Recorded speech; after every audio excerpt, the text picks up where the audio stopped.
Hi, this is Laura Tucker with Really Entertainment News. Remember how the Republican National Convention seemed a little light on the celebrity involvement, only nabbing Scott Baio and the guy from Duck Dynasty?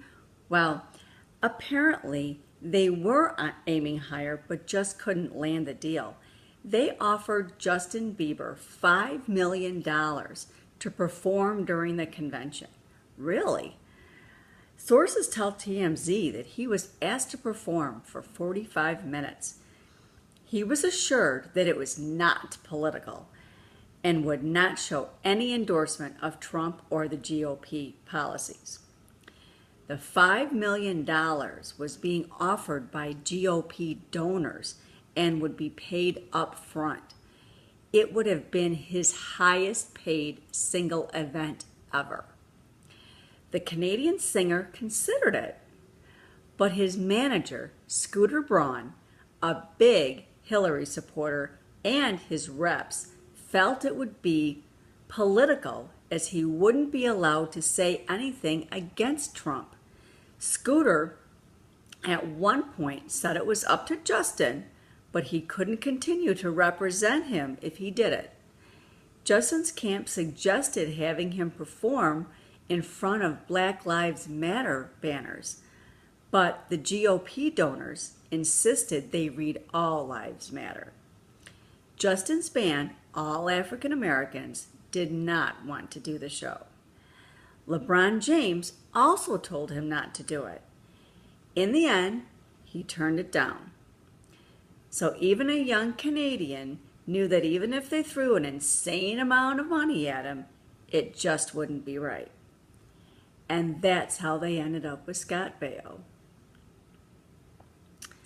Howard Stern is making a pitch for Hillary Clinton to do his show. Really? He told the Washington Post that, quote, the ultimate Hillary interview hasn't been done yet, end quote. And so far, her campaign has said no to Howard. And while Donald Trump has been on his show before, Howard says before Trump got into the race, he, meaning Howard, announced he was supporting Hillary. He doesn't dislike Trump as a candidate, but is just enamored by the thought of Hillary as president. I can see why she might be afraid to do his show, as he can ask some tough, embarrassing questions. But he also asks real questions, the ones the rest of us want answers to.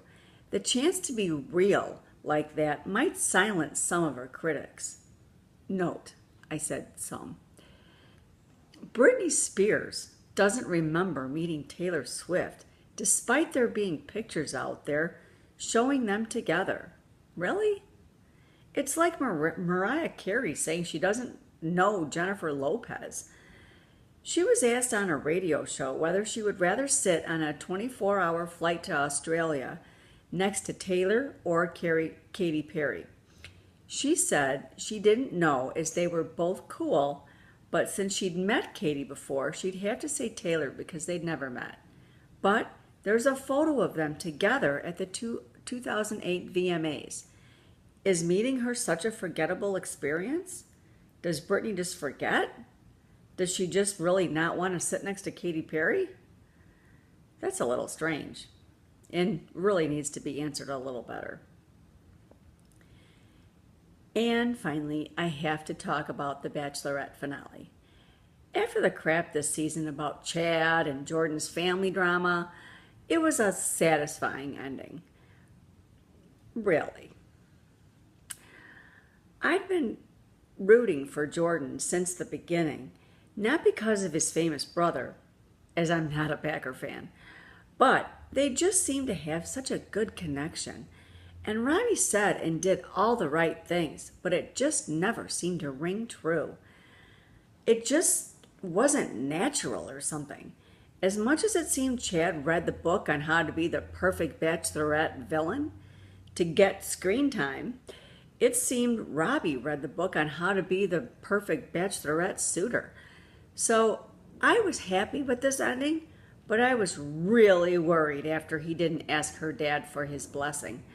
I was so happy when he called her parents later and did it. He needed to. I think it set JoJo and her family so much more at ease to know he was really in it for real.